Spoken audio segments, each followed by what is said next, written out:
Bonsoir à tous et bienvenue à cette autre édition du Modèle Linguiste. Aujourd'hui, nous parlerons des étudiants. Mais plus encore, aller étudier c'est bien, mais lorsqu'on prend souvent la peine de visiter son université, il y a toujours un bureau qui attire ses étudiants.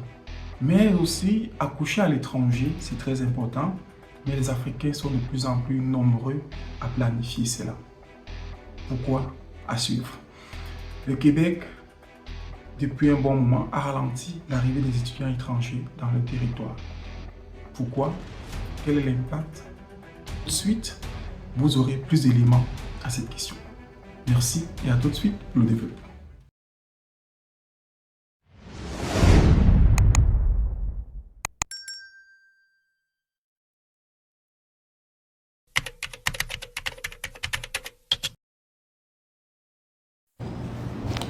Ben, moi, j'ai dépassé sur le school.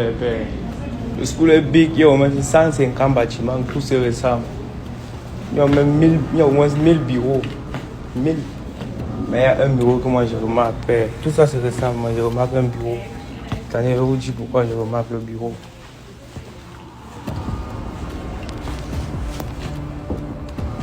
Allô? Ça va? Ça va et vous, madame? Ben oui, qu'est-ce que je peux faire pour toi? Madame, je veux savoir si je peux avoir des préservatifs. Ben oui, tu peux en prendre. Sorti, tu prends. Sorti. Fait que tout ce qu'il faut ici. Ici, j'ai des réguliers.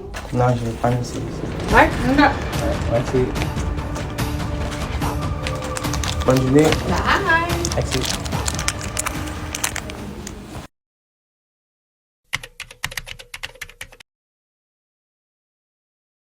Tu aimerais venir accoucher au Canada? Qu'adviendrait-il du bébé? Votre enfant automatiquement devient ou obtient la citoyenneté canadienne directement. Je vais vous parler de ce qu'on va appeler les bébés passeports. Des influenceuses, souvent africaines, expliquent comment s'y prendre pour venir accoucher au Canada. Et elles vantent même les avantages de se lancer dans une telle aventure.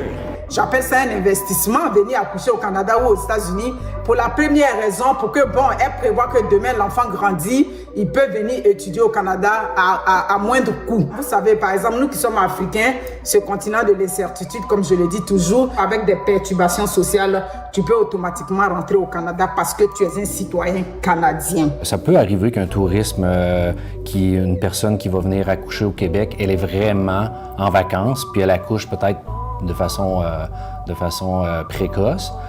Mais sinon, c'est tellement prévisible un accouchement que on peut croire qu'ils viennent spécifiquement là, pour accoucher chez nous. Il faut penser, entre autres, dans nos hypothèses, justement, à la citoyenneté canadienne.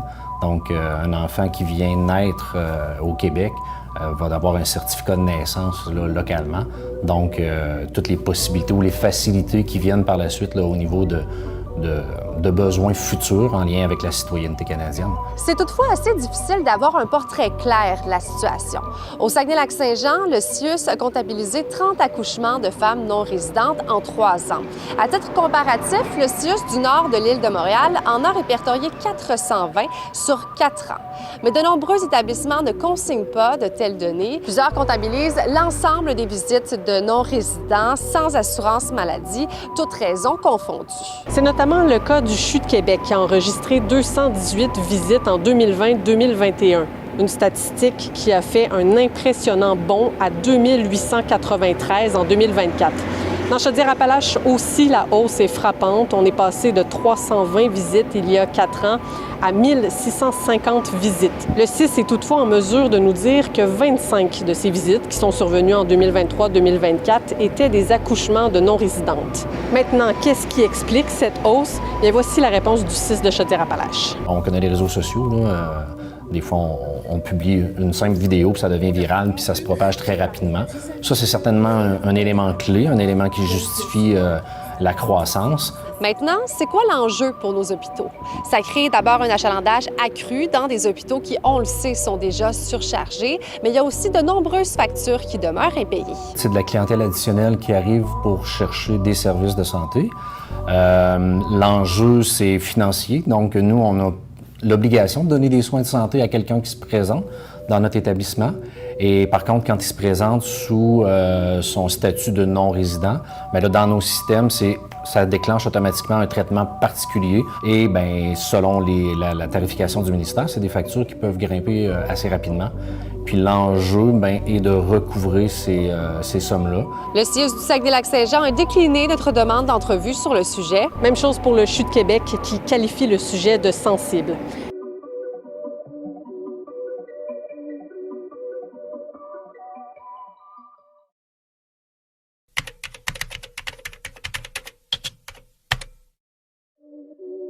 Ici, il n'y a pas si longtemps, le gouvernement du Québec mettait de l'avant des mesures pour accélérer la cadence afin d'accueillir des étudiants internationaux dans la région. Force est de constater que c'est chose du passé.